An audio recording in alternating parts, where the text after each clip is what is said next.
ಸಂಗೀತದ ಮೂಲಭೂತವಾದ ಉದ್ದೇಶ ಇದೆಯಲ್ಲ, ಅದು ಭಗವಂತನ ಆರಾಧನೆ. ಅದು ನಾದ ಯೋಗ. ನಾದ ಬ್ರಹ್ಮನನ್ನು ಸೇರ್ಲಿಕ್ಕೆ ನಾದ ಯೋಗ. ಎಲ್ಲ ಶಾಸ್ತ್ರೀಯ ಸಂಗೀತ ಗಾಯಕರಿಗೆ ನನ್ನ ಪ್ರಶ್ನೆ ಇದು. ನೀವು ಹಾಡುವಾಗ ವೇದಿಕೆ ಮೇಲೆ ಕೂತ್ಕೊಂಡು ನಿಮ್ಮ ತಲೆಯಲ್ಲಿ ಭಗವಂತ ಇರ್ತಾನೋ ರಾಗ ಇರುತ್ತೋ? ಎಲ್ಲ ಗೊತ್ತಿದ್ದು ಭಕ್ತಿ ಇಲ್ದಿದ್ರೆ ಆ ಸಂಗೀತ ಭಗವಂತ ಕೇಳೋದಿಲ್ಲ ಅಂತ ಕರ್ನಾಟಕ ಸಂಗೀತದ ಅತ್ಯಂತ ಉನ್ನತ ಸ್ಥಾನವನ್ನು ಕೊಟ್ಟದ್ದು ಪುರಂದರದಾಸರು ಹೇಳಿದ್ದಾರೆ. ಒಳ್ಳೆಯ ಕವಿಯೂ ಸಹಿತ ಕಾಂಪ್ರಮೈಸ್ ಆಗಿ ಅಡ್ಡದಾರಿ ಹಿಡಿದ್ರು. ಹಾಗಾಗಿ ನಮ್ಮಲ್ಲಿ ಹೆಚ್ಚು ಜನ ಕವಿಗಳು ಚಲನಚಿತ್ರ ಸಾಹಿತ್ಯ ಬರೆಯೋಕ್ಕೆ ಹೋಗಲ್ಲ. ನಮ್ಮ HSV ಅವರಾಗಲಿ ದೊಡ್ಡ ದೊಡ್ಡ ಕವಿಗಳು ಅವ್ರು ಬರೆದಿದ್ದನ್ನು ಇವರು ಅಳವಡಿಸಿದ್ದಾರೆ ಹೊರತು ಇವರು ಟ್ಯೂನಿಗೆ ಅವರು ಬರೆದಿಲ್ಲ. ಸಂಗೀತದಲ್ಲಿ ಜಾತಿ ಇಲ್ಲ ಸರ್. ಇದು ಯಾರೋ ನಮ್ಮ ಇಂಟರ್ವ್ಯೂನಲ್ಲಿ ಹಂಗಾದ್ರೆ ಬ್ರಾಹ್ಮಣರು ಬೇರೆಯವ್ರಿಗೆ ಹೇಳ್ಕೊಡೋದೇ ಇಲ್ಲ ಅಂತೇಳಿ ಅತ್ಯಂತ ದೊಡ್ಡ ಸುಳ್ಳು. ನೀವು ಇತಿಹಾಸವನ್ನು ನೋಡಿದ್ರೆ ನಿಮಗೆ ಜಾತಿಗೆ ಅತ್ಯಂತ ಮಹತ್ವವನ್ನು ಕೊಟ್ಟಂತಹ ದೇಶ ನಮ್ಮದು ಅಲ್ಲವೇ ಅಲ್ಲ. ಆಮೇಲೆ ಹಾಗಾದ್ರೆ ನೀವು ಮಾಡಿದ್ದೀರಾ? ಅದಕ್ಕೆ ನಾನು ಉತ್ತರ ಹೇಳಿದ್ದು. ನಮ್ಮ ಮನೆಯ ದೇವರ ಕೋಣೆಯನ್ನು ಕ್ಲೀನ್ ಮಾಡ್ತಾ ಇದ್ದವಳು ಶೆಡ್ಯೂಲ್ಡ್ ಟ್ರೈಬ್ ಹುಡುಗಿ. ಜಾತಿ ನಾನು ಕೇಳಿದ್ರೆ ಕೇಳಿ, ಅವರು ಒಂದೇ ಟೇಬಲಲ್ಲಿ ಊಟ ಮಾಡ್ತಿದ್ವಿ. ಮೇಲು ಕೀಳು ಭೇದ ಭಾವ ಇಲ್ಲವೇ ಇಲ್ಲ.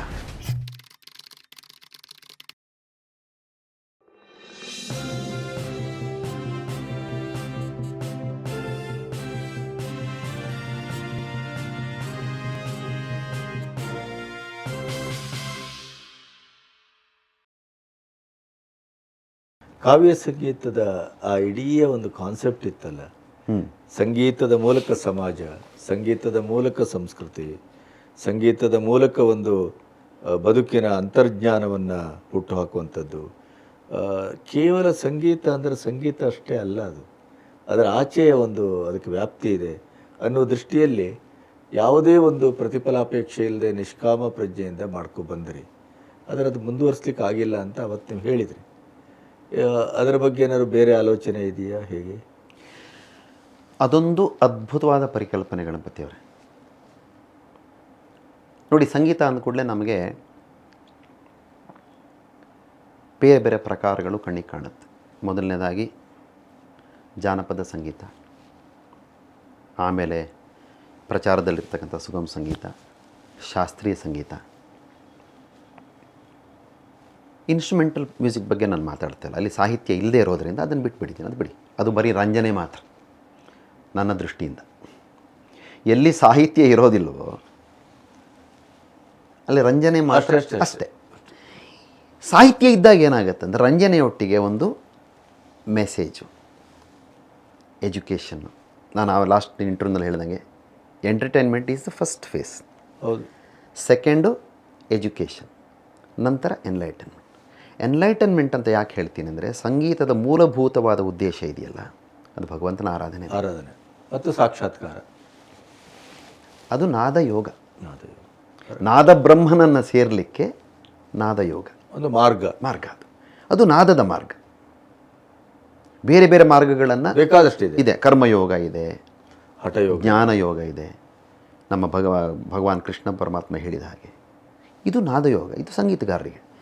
ಓಕೆ, ಈಗ ಹಾಗಾದರೆ ಸಂಗೀತದ ಮೂಲಭೂತವಾದ ಉದ್ದೇಶವೇನು ಅಂತ ಯಾರಾದರೂ ಪ್ರಶ್ನೆ ಮಾಡಿದ್ರೆ, ನಾನು ಹಾಗಲೇ ಹೇಳಿದಾಗೆ ಒಂದು ಭಗವಂತನ ಆರಾಧನೆ. ಈಗ ಶಾಸ್ತ್ರೀಯ ಸಂಗೀತ ಇದೆ ನಮ್ಮಲ್ಲಿ, ಕರ್ನಾಟಕ ಶಾಸ್ತ್ರೀಯ ಸಂಗೀತ ಇದೆ. ತ್ಯಾಗರಾಜರು, ಮುತ್ತುಸ್ವಾಮಿ ದೀಕ್ಷಿತರು ಮುಂತಾದ ಮಹಾನ್ ಸಂಯೋಜನೆ ಮಾಡ್ತಕ್ಕಂಥವರು ಅದನ್ನು ತುಂಬ ಕೃತಿಗಳನ್ನು ರಚನೆ ಮಾಡಿದ್ದಾರೆ. ಆ ರಚನೆಗಳ ಉದ್ದೇಶ ಏನು ಅಂತ ಯಾರನ್ನಾದರೂ ಕೇಳಿದೆ ನಿಮಗೆ ಕರೆಕ್ಟಾದ ಉತ್ತರ ಬರೋದೇ ಇಲ್ಲ. ಅವರೇ ಸಾಹಿತ್ಯ ಬರೆದಿರ್ತಾರೆ, ಅವರೇ ಸಂಯೋಜನೆ ಮಾಡಿರ್ತಾರೆ, ಅವರೇ ಸ್ವರ ಪ್ರಸ್ತಾರದಿಂದ ಎಲ್ಲವೂ ಇರುತ್ತೆ ಅದರಲ್ಲಿ. ಆದರೆ ಉದ್ದೇಶ ಏನು ಅಂದರೆ ಭಗವಂತನ ಆರಾಧನೆ. ಕರೆಕ್ಟ್. ಸಂಗೀತದ ಮೂಲವೇ ಸಾಮವೇದ.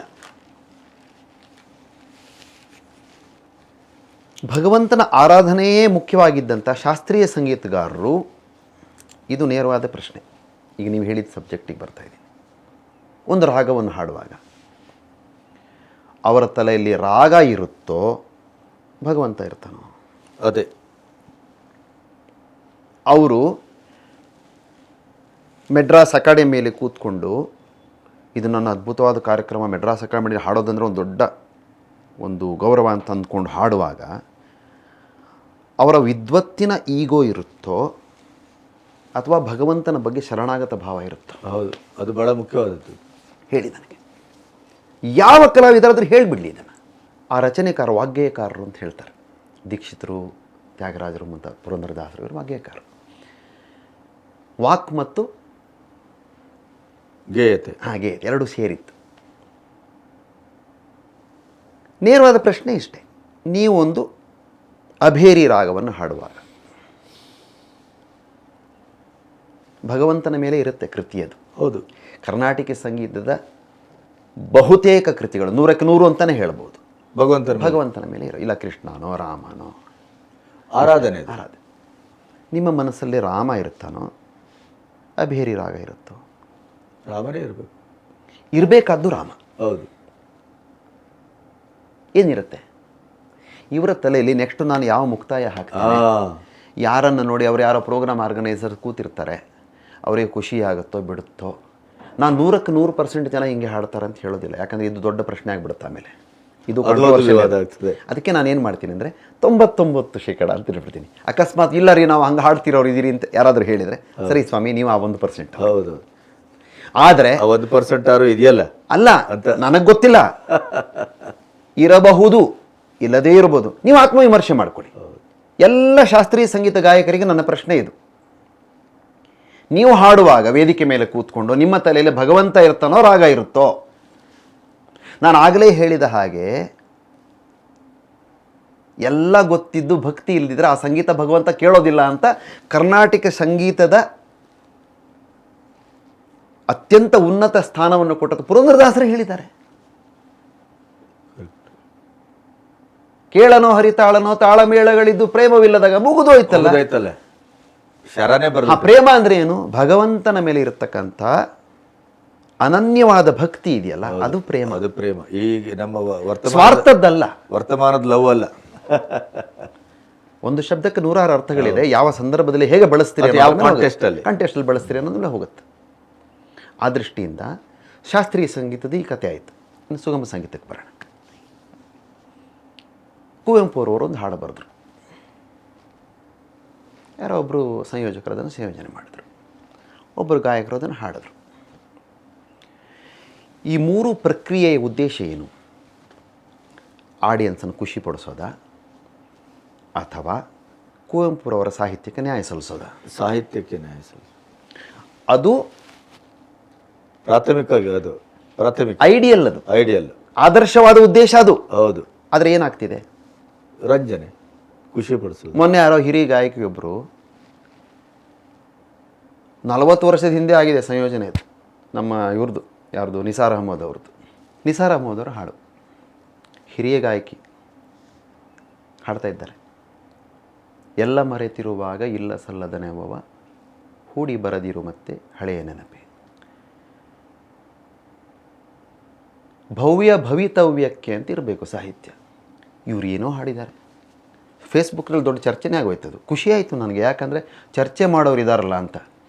ಮಜಾ ಏನು ಗೊತ್ತಾ, ಚರ್ಚೆ ಪ್ರಾರಂಭ ಮಾಡಿದ್ದು ನನ್ನ ಸ್ಟೂಡೆಂಟ್ ರೇಖಾ ಭಟ್ ಅಂತ. ಅವ್ರು ಅದನ್ನು ಗಮನಿಸ್ಬಿಟ್ಟು, ಯಾಕಂದ್ರೆ ನಾನು ನನ್ನ ವಿದ್ಯಾರ್ಥಿಗಳಿಗೆ ಹೇಳ್ಕೊಡೋದೇ ಅದನ್ನು. ಇದು ದೇಹ ಅಂತೆ ಸಂಗೀತ. ಈಗ ಒಂದು ಹಾಡು ಅನ್ನೋದೊಂದು ದೇಹ ಆದರೆ, ಸಂಗೀತ ಇದೆಯಲ್ಲ ಒಂದು ಜೀವ ಅಂತ ಆದರೆ, ಸಂಗೀತ ದೇಹ ಆದರೆ, ಸಾಹಿತ್ಯವೇ ಆತ್ಮ. ಹೌದಪ್ಪ. ನೀವು ಆತ್ಮದ್ರೋಹ ಮಾಡಬಾರ್ದು. ಅದು ಯಾರೇ ಇರಲಿ, ಎಷ್ಟು ದೊಡ್ಡ ವ್ಯಕ್ತಿಯೇ ಆಗಿರಲಿ, ಸಾಹಿತ್ಯವನ್ನು ತಪ್ಪು ಹಾಡಿದರೆ ಅದಕ್ಕೆ ಕ್ಷಮೆ ಇಲ್ಲ. 40 ವರ್ಷದಿಂದ ಹಾಡ್ತಾ ಇರೋ ಹಾಡನ್ನು ಈಗಲೂ ತಪ್ಪು ಹಾಡ್ತಾರೆ ಅಂತಾದರೆ, ಈಗೇನೋ ಸೋಷಿಯಲ್ ಮೀಡಿಯಾ ಇದ್ದಿದ್ದರಿಂದ ಯಾರೋ ಒಬ್ರು ಗುರುತಿಸಿದ್ರು. ಆ ಗುರುತಿಸಿದವರು ನನ್ನ ಸ್ಟೂಡೆಂಟ್. ಯೋಚನೆ ಮಾಡಿ, ನಾನು ಅವ್ರ ಹೆಸರು ನೆನಪಿದೆ. ಅದು ನನ್ನ ಸ್ಟೂಡೆಂಟೇ. ಇನ್ನೊಬ್ರು ಯಾರೋ ನೋಡಿ, ನಿಮ್ಮ students, your students are very different from others ಅಂತ ಕಳೆದಿದ್ರು. ಅಂದರೆ ಸಾಹಿತ್ಯವನ್ನು ಗಮನಿಸ್ತಾರೆ ಅಂತ. ನಾನು ನನ್ನ ಗುರುಕುಲದಲ್ಲಿ ಸಾಹಿತ್ಯ ಹಾಡು ಹೇಳ್ಕೊಡುವಾಗ ಅದನ್ನೇ ಹೇಳ್ಕೊಡೋದು. ಫಸ್ಟ್ ಸಾಹಿತ್ಯ ಬರೆಸ್ತಿದ್ದೆ, ಆಮೇಲೆ ಪ್ರತಿಯೊಂದು ಶಬ್ದದ ಅರ್ಥ, ಆಮೇಲೆ ಉಚ್ಚಾರ, ಮಹಾಪ್ರಾಣ ಅಲ್ಪಪ್ರಾಣ ಸಹಿತ ಹೇಗಿರಬೇಕು ಅಂತ ಹೇಳಿಕೊಟ್ಟು ಆಮೇಲೆ ಹಾಡು ಹೇಳ್ಕೊಡೋದು. ಕಾವ್ಯ ಸಂಗೀತದ ಉದ್ದೇಶ ಅದು. ಇದೊಂದು ದೊಡ್ಡ ಕನಸು. ವಚನಕಾರರು ಬರೀತಾರೆ ನೋಡಿ, ದಾಸರ ಪದ ಆಯಿತು, ಇದು ಶಾಸ್ತ್ರೀಯ ಸಂಗೀತ ಆಯಿತು, ಸುಗಮ ಸಂಗೀತ ಆಯಿತು, ವಚನ ಸಾಹಿತ್ಯ, ತತ್ವಪದ, ಇಲ್ಲೆಲ್ಲವೂ ಸಹಿತ ನಾನು ಹಿಂದಿನ ಒಂದು ಇಂಟರ್ವ್ಯೂನಲ್ಲಿ ಹೇಳಿದಾಗೆ, ತರವಲ್ಲ ತೆಗಿ ನಿನ್ನ ತಂಬೂರಿ ಯಾರೋ ಒಬ್ಬರು ಬರೆದಿದ್ರು, ನಿಮ್ಮ ಹಾಡು ಚೆನ್ನಾಗಿಲ್ಲ, ಅಶ್ವಥ್ ನಾನು ಚೆನ್ನಾಗಿಲ್ಲ ಅಂತ ಎಲ್ಲಿ ಹೇಳಿದ್ದೀನಿ. ಅಶ್ವತ್ಥ ಹಾಡು ಅವ್ರ ಸಂಯೋಜನೆ ಚೆನ್ನಾಗಿಲ್ಲ ಅಂತ ನಾನು ಲೈಫಲ್ಲಿ ಯಾವತ್ತೂ ಹೇಳಲಿಲ್ಲ. ಅದು ಹೇಳಬಾರ್ದು, ಯಾಕಂದರೆ ಲೋಕೋ ಭಿನ್ನ ರುಚಿ. ಕೆಲವರಿಗೆ ಅಶ್ವಥ್ ಇಷ್ಟ ಆಗ್ಬೋದು, ಕೆಲವರಿಗೆ ಅನಂತ ಸ್ವಾಮಿ ಇಷ್ಟ ಆಗ್ಬೋದು, ಕೆಲವ್ರಿಗೆ ಕಾಳಿಂಗರಾಯರು ಇಷ್ಟ ಆಗ್ಬೋದು, ಕೆಲವ್ರಿಗೆ ಶಂಕರ ಶಾನ್ಭೋಗು ಇಷ್ಟ ಆಗ್ಬೋದು. ಹೌದು. ಆದರೆ ಸಾಹಿತ್ಯ ಯಾರ್ದು? ಅದನ್ನು ತಪ್ಪಾಗಿ ಗೌಣ ಮಾಡುವಾಗಿಲ್ಲ. ಹೇಗೆ ಹಾಡ್ತೀರಿ ನೀವು? ಸಾಹಿತ್ಯವೇ ಬೇಸು. ಬೇಂದ್ರೆ ಅವ್ರು ಹಾಡನ್ನು ತಪ್ಪು ಹಾಡಿದಿರಲ್ಲ, ಅದಕ್ಕೇನು ಮಾಡ್ತೀರಿ? ಹಾಂ, ಏನು ಮಾಡ್ಬೋದು? ಈಗಿನ ಯುವ ಗಾಯಕರು ಅದನ್ನು ತಿದ್ದಬೇಕು. ತಿದ್ದೋದೇನಿಲ್ಲ ಅಲ್ಲಿ, ಸರಿಯಾಗಿ ಹಾಡಿದ್ರಾಯ್ತು. ಹಾಂ, ಮುಂಚೆನೇ ಬರೆದಿದ್ದಿದೆ, ಅವ್ರು ಹಾಡಿರೋ ತಪ್ಪು ಸಾಹಿತ್ಯ ನಾವು ತಿದ್ದುಬಿಟ್ಟು ಹಾಡಿದ್ರೆ ಮುಗಿದೋಯ್ತು. ಅದು ನಾವು ಬೇಂದ್ರೆ ಅವರಿಗೆ, ನಮ್ಮ ಗೋಪಾಲಕೃಷ್ಣ ಅಡಿಗರಿಗೆ, ಶಿಶುನಾಳ ಶರೀಫ್ ಸಾಹೇಬರಿಗೆ ಕೊಡ್ತಕ್ಕಂಥ ಗೌರವ ಅದು, ಮಹಾನ್ ಗೌರವ. ಹಾಂ. ಯಾಕೆ ತಪ್ಪಾಗತ್ತೆ? ಈಗ ಈ ಪ್ರಶ್ನೆ ಬರೋಣ. ಯಾಕೆ ತಪ್ಪಾಗತ್ತಂದರೆ, ಯಾವಾಗ ಗಾಯನ ರಂಜನೆಯ ಕಡೆಗೆ ವಾಲುತ್ತೋ, ಕೇವಲ ರಂಜನೆ ಅಂದರೆ ವಾಲೋದು ಅಂದ್ರೆ ಅದೇನೆ. ಈ ಒಂದು ಮಧ್ಯ ಒಂದು ರೇಖೆ ಇದೆ ಸರ್. ಹೌದು. ರಂಜನೆಯ ಕಡೆ ಹೀಗೆ ವಾಲಿದಾಗ ಸಾಹಿತ್ಯ ಗೌಣ ಆಗುತ್ತೆ. ಗೌಣ ಆಗುತ್ತೆ. ನೀವು ಸಾಹಿತ್ಯ ಮತ್ತು ಸಂಗೀತಕ್ಕೆ ಸರಿಯಾದ ಒಂದು ಬೆಲೆಯನ್ನು ಕೊಟ್ಟಾಗ ಅದು ಕಾವ್ಯ ಸಂಗೀತ ಆಗುತ್ತೆ. ಗೊತ್ತಾಯ್ತು. ಸುಗಮ ಸಂಗೀತ ಅನ್ನೋ ಶಬ್ದದಲ್ಲಿಯೇ ಸಾಹಿತ್ಯದ ರೆಫರೆನ್ಸೇ ಇಲ್ಲ. ಇದೆಯಾ? ಸುಗಮ ಸಂಗೀತ ಅಂದರೆ ಏನರ್ಥ? ಸಂಗೀತವನ್ನು ಈಸಿ ಮ್ಯೂಸಿಕ್ ಅಂತ ಇಂಗ್ಲೀಷ್ನಲ್ಲಿ ಹೇಳೋದಾದ್ರೆ.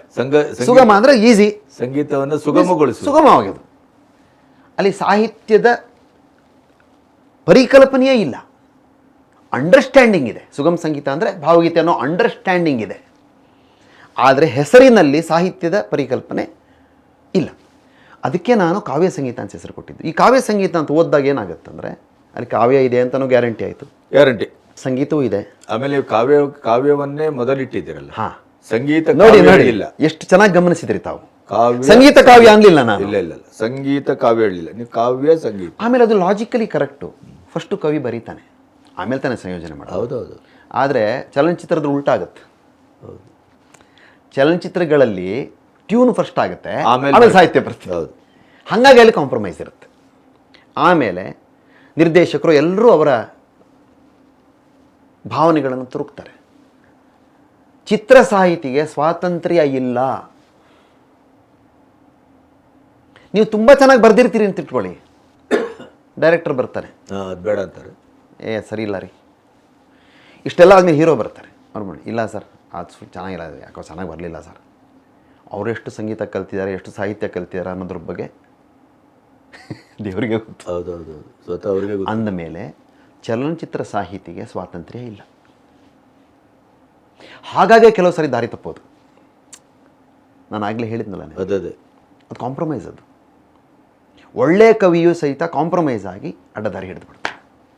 ಹಾಗಾಗಿ ನಮ್ಮಲ್ಲಿ ಹೆಚ್ಚು ಜನ ಕವಿಗಳು ಚಲನಚಿತ್ರ ಸಾಹಿತ್ಯ ಬರೆಯೋಕ್ಕೆ ಹೋಗಲ್ಲ. ನಮ್ಮ HSV ಅವರಾಗಲಿ, ದೊಡ್ಡ ದೊಡ್ಡ ಕವಿಗಳು, ಅವ್ರು ಬರೆದಿದ್ದನ್ನು ಇವರು ಅಳವಡಿಸಿದ್ದಾರೆ ಹೊರತು ಇವರು ಟ್ಯೂನಿಗೆ ಅವರು ಬರೆದಿಲ್ಲ. ಮಾಡಿದೆ ಅಲ್ಲ. ಮತ್ತು ದೊಡ್ಡ ದೊಡ್ಡ ಸಾಹಿತಿಗಳು, ಸಾಹಿತ್ಯದ ಕೃಷಿಕರು, ಕವಿಗಳು, ಇವರು ಯಾರೂ ಸಿನಿಮಾ ಕ್ಷೇತ್ರಕ್ಕೆ ಬಂದೇ ಇಲ್ವಲ್ಲ ನಮ್ಮಲ್ಲಿ ಜಾಸ್ತಿ. ಅಲ್ಲ, ಅವ್ರ ಹಾಡುಗಳನ್ನು ಬಳಸ್ಕೊಂಡು ಅಷ್ಟೇ. ಈಗ ನಮ್ಮ ದೊಡ್ಡರಂಗೇಗೌಡರು ತುಂಬ ಬರೆದಿದ್ದಾರೆ, ಅವ್ರು ಆ್ಯಕ್ಚುಲಿ ಬರೀತಾರೆ, ಟ್ಯೂನಿಗೆ ಬರೆದಿದ್ದಾರೆ ಅವರು. ಆದರೆ ಮತ್ತೇನಾಗುತ್ತೆ ಅಂದರೆ, ನಿಮಗೆ ರೆಡಿ ಆಗಿರೋ ಶರ್ಟ್ ಒಳಗೆ ನಾವು ಕೂತಂಗೆ ಅರ್ಥ ಆಯ್ತಲ್ವ ನಿಮಗೆ? ಅವರ ಭಾವನೆಗಳಿಗೆ, ಅವರ ಕಾವ್ಯದ ಝರಿ ಇದೆಯಲ್ಲ, ಅದಕ್ಕೆ ಜಾಗ ಇಲ್ಲ ಅಲ್ಲಿ. ಇನ್ನೊಂದೆರಡು ಶಬ್ದ ಅವೋಘಕ್ಕೆ ಜಾಗ ಇಲ್ಲ. ಇನ್ನೊಂದೆರಡು ಶಬ್ದ ಬರೀಬೇಕು, ಇಲ್ಲ ಸರ್ ಅದು 4 ಮೀಟ್ರ್ ಇರ್ತದೆ ಅಷ್ಟೇ, ಅಷ್ಟರೊಳಗೆ ನೀವು ಮುಗಿಸ್ಬೇಕು ಅಂತ.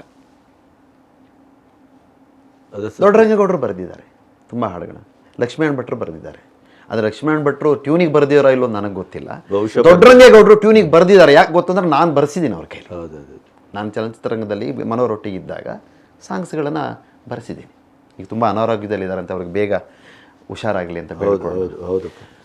ಮತ್ತೆ ಕಾವ್ಯ ಸಂಗೀತಕ್ಕೆ ಬರೋಣ. ಸಂಗೀತದ ಉದ್ದೇಶ, ಕಾವ್ಯ ಸಂಗೀತದ ಉದ್ದೇಶ ಅಥವಾ ನೀವು ಹೇಳ್ದಂಗೆ ಮೂಲಭೂತವಾಗಿ ಸಮಾಜಕ್ಕೆ ಏನೋ ಹೇಳಿರ್ತಾರೆ. ಒಂದು ಅಧ್ಯಾತ್ಮ.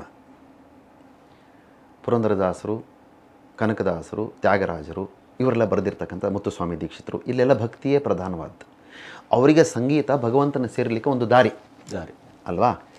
ಇದು ಎನ್ಲೈಟನ್ಮೆಂಟು ಕೊನೆಯ ಹಂತ. ಇದು ಎಜುಕೇಷನ್ ಇದೆ. ಈಗ ನಮ್ಮ ಪುರಂದರದಾಸರು ಬರೀತಾರೆ, ತಂದೆ ತಾಯಿಗಳ ಸೇವೆ ಒಂದು ಸ್ನಾನ ಅಂತ ಒಂದು ಹಾಡಲ್ಲಿ ಬರೀತಾರೆ. ಹೆತ್ತ ತಾಯಿ ತಂದೆಗಳ ಚಿತ್ತವನ್ನು ವಹಿಸಿ ನಿತ್ಯ ದಾನವ ಮಾಡಿ ಫಲವೇನು ಅಂತ ಅಂದ್ಕೊಂಡು ಬರೀತಾರೆ. ಆಮೇಲೆ ಸಮಾಜದಲ್ಲಿ ನಡೀತಕ್ಕಂಥ ಅನೈತಿಕ ವ್ಯವಹಾರಗಳನ್ನು ನೋಡಿ ನಗೆಯು ಬರುತ್ತಿದೆ, ನನಗೆ ನಗೆಯು ಬರುತ್ತಿದೆ. ಪರರ ವನಿತೆ ಒಲುಮೆಗೊಲಿದು ಹರುಷದಿಂದ ಅವಳ ಬೆರೆದು ಹರಿವ ನೀರಿನೊಳಗೆ ಮುಳುಗಿ ಬೆರಳ ಎಣಿಸುವವರ ಕಂಡು. ನೋಡಿ, ಬೆರಳೆಣಿಸೋರು ಯಾರು ಹೇಳಿ? ಯಾರು ಬೆರಳೆಣಿಸೋದು? ಬ್ರಾಹ್ಮಣರು. ಹೌದು. ಪುರಂದರದಾಸರು ಈ ಅನೈತಿಕ ವ್ಯವಹಾರವನ್ನು ನೋಡಿ ಚೆನ್ನಾಗಿ ಬೈದಿದ್ದಾರೆ. ಮಡಿ ಮಡಿ ಮಡಿ ಎಂದು ಅಡಿಗಡಿಗೆ ಹಾರುವಿ, ಮಡಿ ಮಾಡುವ ಬಗೆ ಬೇರುಂಟು. ಯಾರಿಗೆ ಹೇಳಿದ್ದು? ಮಡಿ ಮಾಡೋರು ಯಾರು? ಮಡಿ ಮಾಡೋರು ಯಾರು ಅಂತ ಅವರೇ, ಮತ್ತೆ ಯಾರು ಅಲ್ವಾ? ಅಂದರೆ ಕುಲ ಕುಲ ಕುಲವೆಂದು ಹೊಡೆದಾಡದಿರಿ, ಕುಲವ್ಯಾವುದು ಸತ್ಯ ಸುಖವುಳ್ಳ ಜನರಿಗೆ. ಸತ್ಯವನ್ನು ನುಡಿದ ಇರೋವಂಥವರಿಗೆ ಕುಲ ಯಾಕೆ ಬೇಕು? ವ್ಯಾಸ ಮಹರ್ಷಿ ಯಾರು?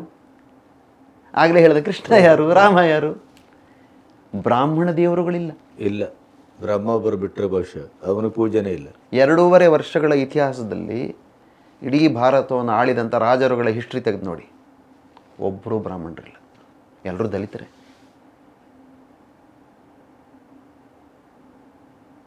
ಅಂದರೆ ನಮ್ಮಲ್ಲಿ ಏನು ಹೇಳ್ಕೋತಾರಲ್ಲ ಆ ಥರ ಕೆಳಗಿನ ಜಾತಿಯವರು, ಕೆಳವರ್ಗದವರು ಅಂತ ಯಾರನ್ನು ಹೇಳಿದಾರೋ ಅವರೇ ನಮ್ಮನ್ನು ಆಳಿದ್ದು. ರಾಷ್ಟ್ರಕೂಟರು ಯಾರು? ಚೋಳರು ಯಾರು? ಚಂದ್ರಗುಪ್ತ ಮೌರ್ಯ ಯಾರು? ಇತಿಹಾಸವನ್ನು ನಾವು ನೋಡಿದಾಗ ಜಾತಿಗೆ ಬೆಲೆ ಕೊಟ್ಟಂತಹ ಉದಾಹರಣೆಗಳು ಬಹಳ ಕಮ್ಮಿ. ಹೌದು. ಈಗ ನಮ್ಮಲ್ಲಿ ವೆಂಕಟೇಶ್ ಕುಮಾರ್ ಅಂತ ಸಿಂಗರ್ ಇದ್ದಾರೆ. ಅವರೆಲ್ಲೇ ಸಿಕ್ಕಿದ್ರು ನಾನು ಶಿರಸಾಷ್ಟಾಂಗ ನಮಸ್ಕಾರ ಮಾಡ್ತೇನೆ. ಜಾಕೀರ್ ಹುಸೇನ್ ಇದ್ದಾರೆ, ಅವರೊಬ್ಬರು ಮುಸ್ಲಿಂ ಧರ್ಮವನ್ನು ಪಾಲನೆ ಮಾಡ್ತಾರೆ. ಹೌದೌದು, ಅವ್ರಿಗೂ ನಮಸ್ಕಾರ. ಬಿಸ್ಮಿಲ್ಲಾ ಖಾನ್ ಇದ್ರಲ್ಲ. ಸಂಗೀತದಲ್ಲಿ ಜಾತಿ ಇಲ್ಲ ಸರ್. ಇದು ಯಾರೋ ನಮ್ಮ ಇಂಟರ್ವ್ಯೂನಲ್ಲಿ ಹಂಗಾದ್ರೆ ಬ್ರಾಹ್ಮಣರು ಬೇರೆಯವ್ರಿಗೆ ಹೇಳ್ಕೊಡೋದೇ ಇಲ್ಲ ಅಂತೇಳಿ, ಅತ್ಯಂತ ದೊಡ್ಡ ಸುಳ್ಳದು. ಶಿಶುನಾಳ ಶರೀಫರು ಮತ್ತು ಅವರ ಗುರುಗಳ ಸಂಬಂಧ ಏನು? ನೀವು ಇತಿಹಾಸವನ್ನು ನೋಡಿದ್ರೆ ನಿಮಗೆ ಜಾತಿಗೆ ಅತ್ಯಂತ ಮಹತ್ವವನ್ನು ಕೊಟ್ಟಂತಹ ದೇಶ ನಮ್ಮದು ಅಲ್ಲವೇ ಅಲ್ಲ. ಕೆಲವು ಕಡೆ ನೀತಿಗೆ ಬೆಲೆ ಕೊಟ್ಟಿದ್ದೀವಿ. ನೀತಿ ಮತ್ತು ವಿದ್ಯೆ, ಜ್ಞಾನ. ಗೊಲ್ಲನಾದ ಕೃಷ್ಣ ಮಹಾಜ್ಞಾನಿ, ನಮಗೆ ಆದರ್ಶಗಳ ಪ್ರತಿರೂಪ ಆದಂತಹ ರಾಮ ಆದರ್ಶ ನಮಗೆ. ಸತ್ಯ. ಮೀನುಗಾರರ ವಂಶದಲ್ಲಿ ಹುಟ್ಟಿದಂಥ ವ್ಯಾಸರು ವೇದಗಳನ್ನು ಸುಲಭವಾಗಿ ವಿಂಗಡಣೆ ಮಾಡಿಕೊಟ್ರು ನಮಗೆ. ಹೌದಪ್ಪ. ಭಾರತ ಎಲ್ಲಿದೆ ಸ್ವಾಮಿ ಜಾತಿ? ಜಾತಿ ಯಾರು ಗೊತ್ತಾ? ಈ ಬರೀತಾರಲ್ಲ ಅವ್ರ ಬಾಯಲ್ಲಿದೆ ಅಷ್ಟೇ. ಆಮೇಲೆ ನೀವು ಹಂಗಾರೆ ನೀವು ಮಾಡಿದ್ದೀರಾ? ಅದಕ್ಕೆ ನಾನು ಉತ್ತರ ಹೇಳಿದ್ದು, ನಮ್ಮ ಮನೆಯ ದೇವರ ಕೋಣೆಯನ್ನು ಕ್ಲೀನ್ ಮಾಡ್ತಾ ಇದ್ದವಳು ಶೆಡ್ಯೂಲ್ಡ್ ಟ್ರೈಬ್ ಹುಡುಗಿ.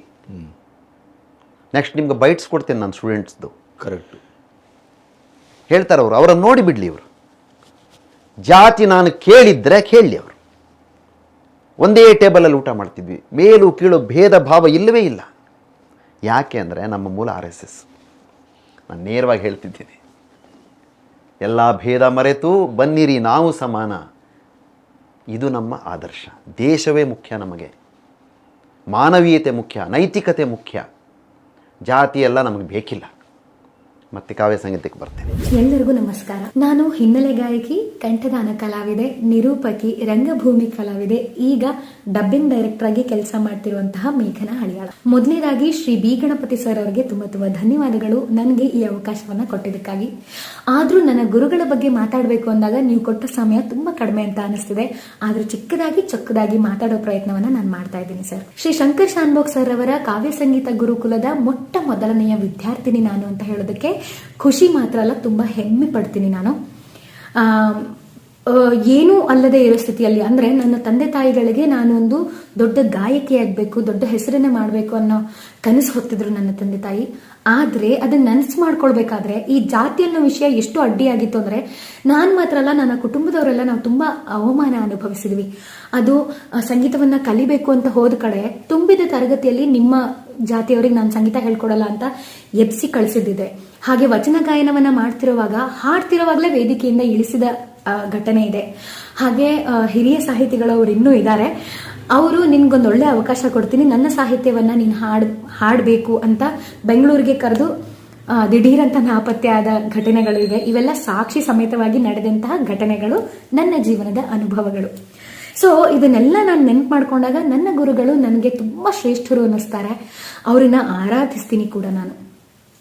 ನಾನು ಅವ್ರಿಗೆ ಯಾರ್ದೋ ಮೂಲಕವಾಗಿ ಸಿಕ್ಕಿದ್ದಲ್ಲ, ಅಂದ್ರೆ ನನ್ನ ಗುರುಗಳನ್ನ ನಾನು ಹುಡ್ಕೊಂಡು ಬಂದಿದ್ದಲ್ಲ. ಒಂದು ಸ್ಪರ್ಧೆಯಲ್ಲಿ ನಾನು ಹಾಡಕ್ ಹೋಗಿದ್ದೆ, ಅಲ್ಲಿ ತೀರ್ಪುಗಾರರಾಗಿ ಬಂದವರೇ ನನ್ನ ಗುರುಗಳು. ಆ ಸ್ಪರ್ಧೆಯಲ್ಲಿ ಕೊನೆಗೆ ಬಹುಮಾನ ವಿತರಣೆ ಮಾಡುವಾಗ ನನ್ನ ಗುರುಗಳು ವೇದಿಕೆಯಲ್ಲಿ ತುಂಬಿದ ಸಭೆಯಲ್ಲಿ ನನ್ನ ತಂದೆ ತಾಯಿಗಳ ಸಮ್ಮುಖದಲ್ಲಿ ಹೇಳ್ತಾರೆ, ನಿಮ್ಮ ಮಗಳನ್ನ ನನ್ನ ಸಂಗೀತ ಶಾಲೆಗೆ ಕಳಿಸಿ, ಅವಳ ಸಂಪೂರ್ಣ ಜವಾಬ್ದಾರಿ, ಊಟ ಬಟ್ಟೆ ವಸತಿಯಿಂದ ಹಿಡಿದು ಅವಳ ಸಂಪೂರ್ಣ ಜವಾಬ್ದಾರಿಯನ್ನ ತಗೊಂಡು ಅವಳಿಗೆ ಉಚಿತವಾಗಿ ಸಂಗೀತ ಶಿಕ್ಷಣವನ್ನ ನಾನು ಹೇಳ್ಕೊಡ್ತೀನಿ ಅಂತ ಹೇಳ್ತಾರೆ. ಹೇಳೋದು ಮಾತ್ರ ಅಲ್ಲ, ಅವ್ರು ನನ್ನನ್ನ ಬೆಂಗಳೂರಿಗೆ ಕರ್ಕೊಂಡು ಬರ್ತಾರೆ ಕೂಡ. ಬೆಂಗಳೂರಿಗೆ ಬಂದ ದಿನದಿಂದಾನು ನನಗೆ ಯಾವತ್ತೂ ಅವರು ಭೇದ ಭಾವ ಮಾಡಿದ ಅನುಭವ ನನಗಾಗ್ಲೇ ಇಲ್ಲ. ಅವ್ರ ದೇವ್ರ ಮನೆಯಿಂದ ಹಿಡಿದು ದೇವ್ರ ಪೂಜೆ ಮಾಡೋದ್ರಿಂದ ಹಿಡಿದು ಅಡುಗೆ ಮನೆ ಆಗಿರಬಹುದು, ಅವ್ರು ಏನು ಉಪಯೋಗಿಸ್ತಿದ್ರೋ ಅದನ್ನೇ ನಾನು ಉಪಯೋಗಿಸ್ತಿದ್ದು. ಅವ್ರ ಜೊತೆನೆ ಬಂದ ಕೆಲವೇ ದಿನಗಳಲ್ಲಿ ನನ್ನ ಗುರುಗಳ ಸಮನಾಗಿ ಕೂತ್ಕೊಂಡು ಕಾರ್ಯಕ್ರಮಗಳನ್ನ ಕೊಡೋದಕ್ಕೆ ಶುರು ಮಾಡಿದೆ. ಅವ್ರು ಕರ್ಕೊಂಡು ಹೋಗೋದಕ್ಕೆ ಶುರು ಮಾಡಿದ್ರು ವೇದಿಕೆ ಕಾರ್ಯಕ್ರಮಗಳಿಗೆ. ಹಾಗೆ ಯಾವತ್ತೂ ನನಗೆ ಊಟ ಮಾಡೋದಾಗಿರಬಹುದು, ಯಾವುದೇ ವಿಷಯದಲ್ಲಿ ನನಗೆ ಭೇದ ಭಾವ ಅಂತ ಯಾವತ್ತೂ ಅನ್ನಿಸ್ಲಿಲ್ಲ. ಅವ್ರ ಮಗಳನ್ನ ಯಾವ ರೀತಿ ನೋಡ್ಕೋತಾರೋ ಅದಕ್ಕಿಂತ ಒಂದು ಕೈ ಜಾಸ್ತಿನೇ ನನ್ನನ್ನು ನೋಡ್ಕೊಂಡಿದ್ದಾರೆ ಅಂತ ಹೇಳಿದ್ರು ತಪ್ಪಾಗಲ್ಲ. ಸೊ ನಿಜವಾಗ್ಲೂ ಅಂತಹ ಗುರುಗಳನ್ನ ನನ್ನ ಜೀವನದಲ್ಲಿ ನಾನು ಪಡೆದಿದ್ದಕ್ಕೆ ಅದು ನನ್ನ ಸೌಭಾಗ್ಯ ಅಂತ ಹೇಳಬಹುದು. ನನ್ನ ಪುಣ್ಯ, ನನ್ನ ಗುರುಗಳು ನನಗೆ ಸಿಕ್ಕಿದ್ದು. ಶೂನ್ಯದಿಂದ ಬೆಂಗಳೂರಿಗೆ ಬಂದೋಳು ನಾನು. ಇವತ್ತು ಹಿನ್ನೆಲೆ ಗಾಯಕಿಯಾಗಿ ಒಂದು ಮಟ್ಟದಲ್ಲಿ ಫಿಲಂ ಇಂಡಸ್ಟ್ರಿಯಲ್ಲಿ ಹೆಸರು ಮಾಡಿದ್ದೀನಿ, ಹಾಗೆ ಬೆಂಗಳೂರಲ್ಲಿ ಸೆಟಲ್ ಆಗಿದ್ದೀನಿ. ಅಂದ್ರೆ ಅದಕ್ಕೆ ಕಾರಣ ನನ್ನ ಗುರುಗಳು ಕೊಟ್ಟಂತಹ ವಿದ್ಯೆ, ಅವರು ನನಗೆ ಕೊಟ್ಟಂತಹ ಸಂಸ್ಕಾರ ಅಂತ ಹೇಳಕ್ಕೆ ನಿಜವಾಗ್ಲೂ ತುಂಬಾ ಹೆಮ್ಮೆ ಅಂತ ಅನ್ಸುತ್ತೆ. ಈ ಅವಕಾಶವನ್ನ ಕೊಟ್ಟಿದ್ದಕ್ಕೆ ಮತ್ತೊಮ್ಮೆ ತುಂಬು ಹೃದಯದ ಧನ್ಯವಾದಗಳು ಸರ್. ನಿಮಗೆ ನಮಸ್ಕಾರ. ಎಲ್ಲರಿಗೂ ನಮಸ್ಕಾರ. ಇಲ್ಲಿ ಸೇರಿರುವ ಕಾವ್ಯ ಸಂಗೀತ ಗುರುಕುಲದ ವಿದ್ಯಾರ್ಥಿಗಳ ಪರವಾಗಿ ನಮ್ಮ ಗುರುಗಳಾದ ಶ್ರೀ ಶಂಕರ್ ಶಾನ್ಭೋಗ್ರವರ ಬಗ್ಗೆ 2 ಮಾತುಗಳನ್ನು ಹೇಳಲು ಇಷ್ಟಪಡುತ್ತೇನೆ. ನಮ್ಮ ಗುರುಗಳಾದ ಶ್ರೀ ಶಂಕರ್ ಶಾನ್ಭೋಗ್ರವರು ನಮಗೆ ಯಾವುದೇ ರೀತಿಯ ಅಪೇಕ್ಷೆ ಇಲ್ಲದೆ ಉಚಿತವಾಗಿ ಜಾತಿ ಮಟ್ಟ ಭೇದ ಯಾವುದೇ ಇಲ್ಲದೆ ಹಲವಾರು ಭಕ್ತಿಗೀತೆ, ದೇಶಭಕ್ತಿ ಗೀತೆಗಳನ್ನು ನಮಗೆ ಕಲಿಸಿದ್ದಾರೆ. ಗುರುಗಳು ಸಾಹಿತ್ಯದ ಬಗ್ಗೆ, ಭಕ್ತಿಗೀತೆಗಳನ್ನು ಹೇಗೆ ಹೇಳಬೇಕು ಎಂಬುದರ ಬಗ್ಗೆ ನಮಗೆ ಅರ್ಥವತ್ತಾಗಿ ಹೇಳಿಕೊಡುತ್ತಿದ್ದರು. 7 ವರ್ಷಗಳ ಕಾಲ ನಾವೆಲ್ಲರೂ ಅವರಿಂದ ಭಕ್ತಿಗೀತೆಗಳನ್ನು ಕಲಿತು, ಈಗ ನಾನು ಅವರ ಅಪ್ಪಣೆಯನ್ನು ಪಡೆದು ಕೆಲವು ವಿದ್ಯಾರ್ಥಿಗಳಿಗೆ ಭಕ್ತಿಗೀತೆಗಳನ್ನು ಹೇಳಿಕೊಡುತ್ತಿದ್ದೇನೆ. ಎಲ್ಲ ಅವರ ಆಶೀರ್ವಾದದ ಫಲ. ಈಗ ನಮ್ಮ ಗುರುಕುಲದ ಹಿರಿಯ ವಿದ್ಯಾರ್ಥಿ 2 ಮಾತುಗಳನ್ನು ಹೇಳಬೇಕು ಎಂದು ಇಷ್ಟಪಡುತ್ತೇನೆ. ನಮ್ಮ ಗುರುಕುಲದ ಗುರುಗಳಾದ ಶ್ರೀ ಶಂಕರ್ ಶಾನ್ಭಾಗ್ ಅವರು ನಮಗೆ ಯಾವುದೇ ಫಲಾಪೇಕ್ಷೆ ಇಲ್ಲದೆ ಉಚಿತವಾಗಿ ಗುರುಕುಲದಲ್ಲಿ 5 ವರ್ಷದ ಮಕ್ಕಳಿಂದ ಹಿಡಿದು 80 ವರ್ಷದ ಹಿರಿಯರಿಗೆ ಭಕ್ತಿಗೀತೆಗಳನ್ನು ಅರ್ಥವತ್ತಾಗಿ ಮನ ತುಂಬಿ ಬರುವಂತೆ ಹೇಳುತ್ತಿದ್ದರು. ಅವರಿಗೆ ನಾವೆಲ್ಲರೂ ಯಾವಾಗಲೂ ಚಿರಋಣಿಗಳಾಗಿದ್ದೇವೆ.